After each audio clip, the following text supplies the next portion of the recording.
салом алейкум. ассалому алейкум дӯстон, хуш омадем ба шабакаи мо. дар навори имрӯза барои шумо тозатарин ва муҳимтарин хабарҳоро аз ҷаҳони ММА омода кардем. барои пешравии канали мо лайкро зер карда 3-4 калима комментария нависен. мо боша наворро оғоз мекунем. шахсоне ки аз Москва ва Московскии област хоҳиши гузаштани граница дорен ва намедонен ки ба кӣ муроҷиат кунен, пас мо ба шумо одамони бабоварӣ, Акай Ғулом ва Акай Умедро тавсия медиҳем ки тӯли чанд сол мешавад онҳо дар ин соҳа кору фаъолият мекунанд. ин бародаро шуморо аз Москва ва Московскии област гирифта ба мошинҳои худ ба границаи Қазоқистон бурда меоранд. мошинҳои ин бародаро мошинҳои комфортне буда ҳамаи шароитҳоро доранд. барои ҳамин худи ҳозир ба номерҳои дар рӯи экран буда занг занен ва граница гузашта ҳуҷҷатҳои худро хуб кунен. ва агар ки скидка гирифтан хоҳен, пас ҳатман аз номи канали мо Паҳлавон теҷа гап занен. ситораи UFC дар вазни 61 кг Шон Омели гуфт ки аз муҳориба зидди чемпиони пешина Пётр Ян чӣ интизор аст. бешубҳа ин муҳорибаи шавқовари кикбоксингӣ мешавад. ман ин чизро аз якум рӯзи эълон кардани муҳорибаамон гуфта истодам. Пётр нишон дод ки ҳимояи текдаунҳои ӯ дар сатҳи олист ва ҳамчунин дар гӯштин. ӯ ин чизро дар муҳориба зидди Стерлинг нишон дод. Алҷемин Стерлинг ӯро нафасгир кардан натавонист. ман ният дорам ки зарбаҳои худро ба манаҳи ӯ расонам. ман нақша дорам ки ӯро фавран шикаст диҳам, нигоҳ нокарда ба он ки ӯ ҷангвари хеле сахт аст. ман дида истодам ки чӣ гуна дар ин муҳориба бо қарори доваро ғолиб шуда истодам ва дида истодам ки ӯро ба нокаут рой мекунам, гуфтааст Омели.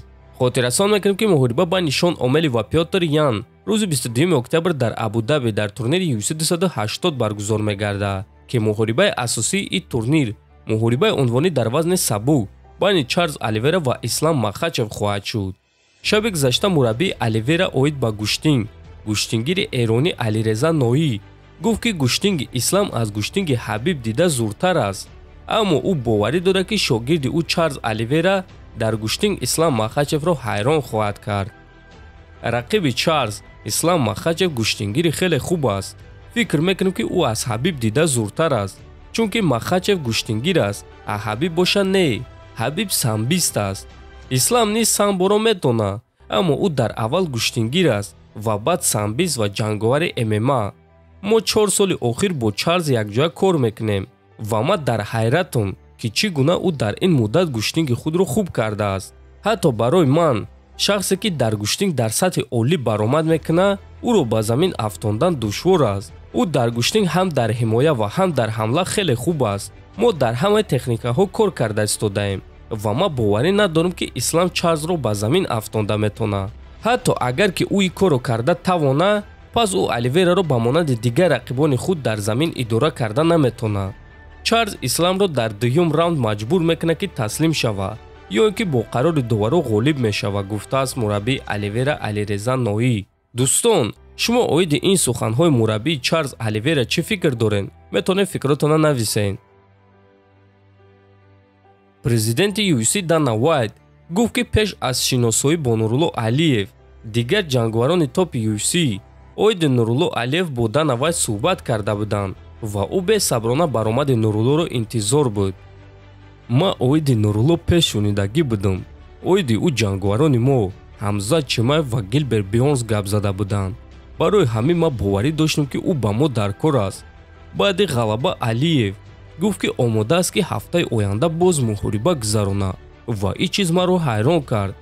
ӯ ба осонӣ вазни сабукро карда тавонист, чунки то ин дам ӯ дар вазни нимёна баромад мекард. ман талоши ӯро барои ҷангҳо дида истодам ва шояд ки ба наздикӣ мо ба ӯ муҳориба диҳем.